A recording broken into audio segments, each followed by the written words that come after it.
और सुखदेव के माता पिता सुख पक्ष की उनको जो है छोड़कर चले गए।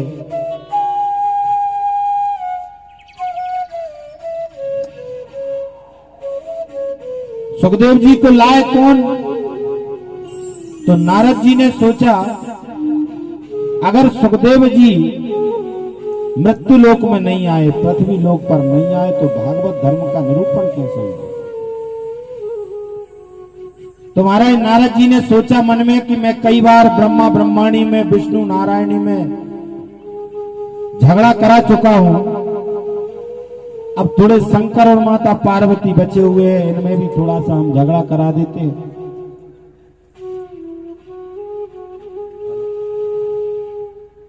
एक बार नारद जी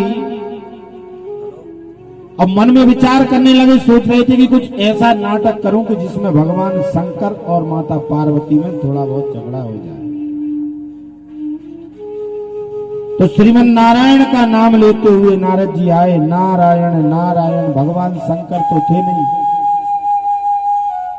माता पार्वती थी। उन्होंने कहा कि आइए नारद, कैसे आना हुआ, कैसे आपका पदार्पण हुआ, बड़े दिनों में आप हमारे घर आए,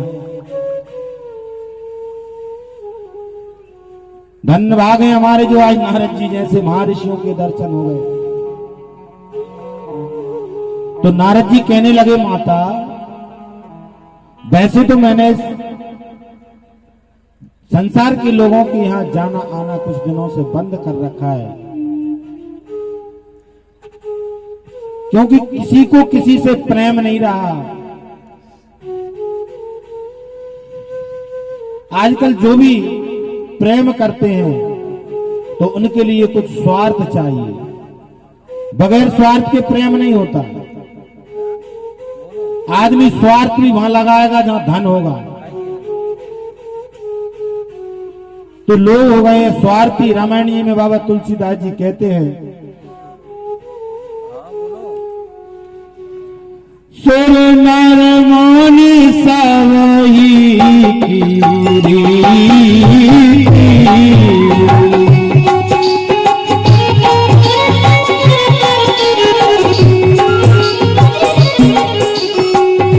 सुर नर मुनि सबहि कीरी,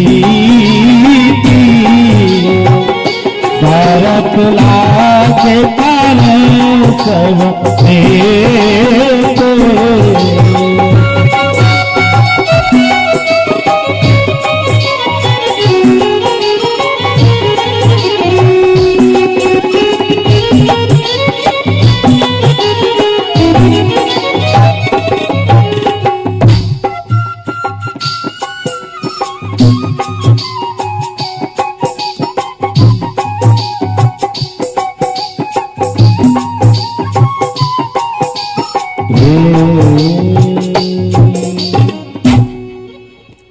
तो नारद जी कहते हैं अगर कोई दोस्ती करेगा तो वहां जाकर करेगा जहां लोभ होगा, जहां लालच होगा, जहां स्वार्थ होगा, और बगैर स्वार्थ से राम राम नहीं करेंगे। जग में सांचे दो ही हैं, एक पैसा एक राम, और एक पाप को मोक्ष करत है, एक चलाते कौन। बाकी सब नौटंकी है। जग में दोनों ही सत्य हैं, एक भगवान दाता श्री राम जी और एक पैसा। एक पाप को मोक्ष करते हैं और एक काम चलाने वाले हैं। तो संसार के लोगों में माता बनावटीपन है, मैंने जाना आना बंद कर रखा है। पर भगवान श्री कृष्ण कहते हैं, श्री राम जी कहते हैं, तुलसीदास जी लिखते हैं कि बनावटीपन प्रभु को बिल्कुल कदापि पसंद नहीं है। अक्ति भक्ति चोर लक्षण। तो पार्वती जी कहने लगी, क्या बात है नारद, एक बात तो है। देखिए हम तो रहे पर्वत के वासी, हम तो रिश्तेदारियों में भी कम से कम जाते हैं, और हमें तो हमारे सगे पिताजी ने कार्ड नहीं दिया, तो हम तो वैसे जाना आना तो हमारा किसी के पास होता नहीं। पर हम दोनों पति पत्नी अपने आश्रम पर खुश रहते हैं, और तुम्हारे बाबा है ना भोले बाबा, वो हमसे कदापि किसी प्रकार की जो है भेदभाव नहीं करते, छल कपट नहीं करते। भगवान